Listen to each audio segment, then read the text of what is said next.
Hey there, my sweet sugars. How are all of y'all doing? I hope well. We're in a brand new month. We have so much to be grateful and thankful for.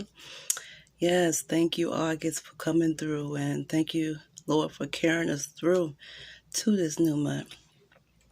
On this message for on tonight, I basically wanted to talk about angel messages. You know, angel messages can come in so many different forms. It's not always audio through spirit, or you can feel the presence of them near you, or even touching you. You can also see flashes of them, little flashes of light from your eyes, and you can always sense when certain ones, like, you can actually see a presence or aura of the angel. And some people don't understand that. So normally when you have a gift like that, a lot of times your spirit is very sensitive. Is very sensitive to what spirit is saying to you, even if it could be ancestors, trying to give you a message, or well, but that's depending on your calling. There's different things that you will definitely test your gifts. There's different things that would test your gifts. As far as with me, I always had things. As far as me and my gifts, was always a lot of audio, a lot of singing. You know, a lot of angels would deal with me a lot. Even when it came for praying for people, different spirits that's within. I'll be so sensitive to other people's spirits, and that's also an empath, and as well as other things. But I was praying on this week, and as I was praying, it's like, when you're in the brink of something that's starting new, but at the same time you're also releasing the old, and it's like the old and new is literally right here. It's like you're literally out of the old, and the new is like so close to you. So as I was praying and spirit was talking to me, I wrote a letter to God. And far as anything that wanted to stop my progress, stop my growth, to keep growing spiritually, and anything that wanted to bring me any type of confusion through illusions, any type of harm, I went to Songs 35, I think 34, 35, where it says, "Fret not thyself because of evildoers, for they should be cut off, and wither as the grass." And I'll just stop right there, paraphrasing it.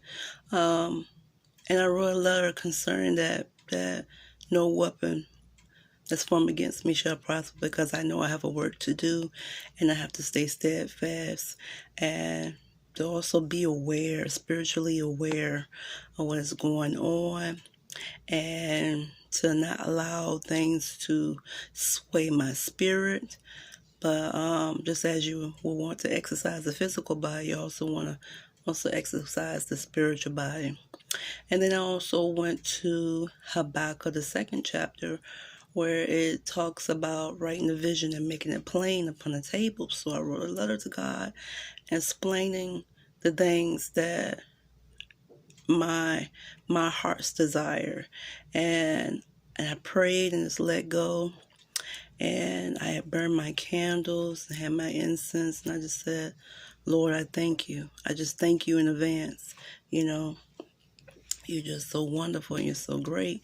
And it's so funny because I went to the store, and the spirit really been dealing with me on this week. Just like my sleep hasn't even been like all the way fully sleep, because spirit has just been feeding so much into me. And it's so funny, I went to the store, got some fabric softener, and I had got some baby wipes, and it was so hot, on the first day of August at that. And I came back and went into the car, and I happened to come across just an angel leaf that I call it a little angel leaf, but a little wing and a feather. And it shocked me because it wasn't even, let me make sure I show it to you up close. It really shocked me because I wasn't expecting it.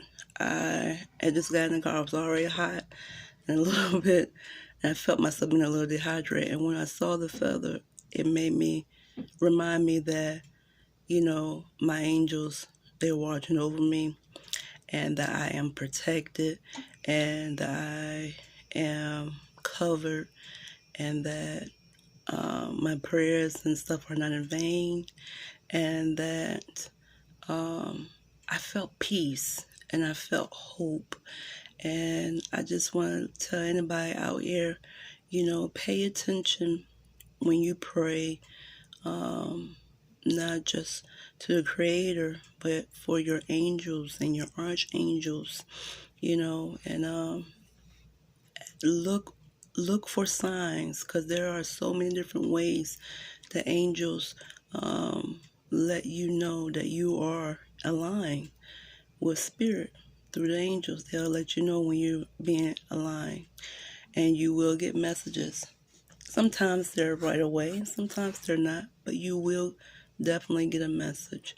So I just wanted to put that little tidbit of information out there to, you know, pay attention. You know, sometimes, you know, little animals will come to you, children will come to you. It's always some form of a message.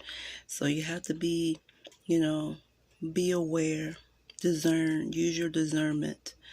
And I just want to tell you, you know, keep praying, keep showing love, you know, forgive, because forgiveness is not just for the other, it's for yourself. Because when you don't forgive, you stunt your own growth, you stunt your own happiness, you stunt your own blessings when you don't forgive. So forgive so that your path can be light, and that you don't have time to be blocking up things in your life because you want to have, we feel like this person should go through because you went through and you're still hurting. They don't feel that. You feel that. And you stunt yourself from growing. You stunt yourself from being the best you that you can be. And when, you know, I just want to say this a little bit. You know, a bumblebee can go to so many different flowers. And just because one flower, let's say hypothetically, one flower refuses, hey, I'm not going to allow you to come in this flower of mine because I don't want to give you no more of my nectar in my flower. So if that flower refuses for the bee to come in, does the bee, you know, just stop living? Does the bee just give up? You know, and be like, I'm gonna hold malice against this flower because it won't allow me to do my job. It won't allow me to do what's naturally for me to do. No, that bee will not be upset. That bee is gonna go and find food from another flower. So just putting it out there, letting folks know that don't allow someone else to dictate and stunt your growth. You know what I mean? A lot of times we stunt our own growth from holding on to past things that no longer serve you. You holding on to past things that your mama, daddy did, family members did to you, and yet, you know, you have to forgive, because the only way you can move to greater and bigger things, you got to forgive. Nobody said it would be easy, but you have to do it, because when you don't, you become a shell of yourself, and that's not what you want to be. You want to be your best self, and you can do all things through Christ that strengthens you. I love you. Until next time, much love and light. Mwah. Mwah.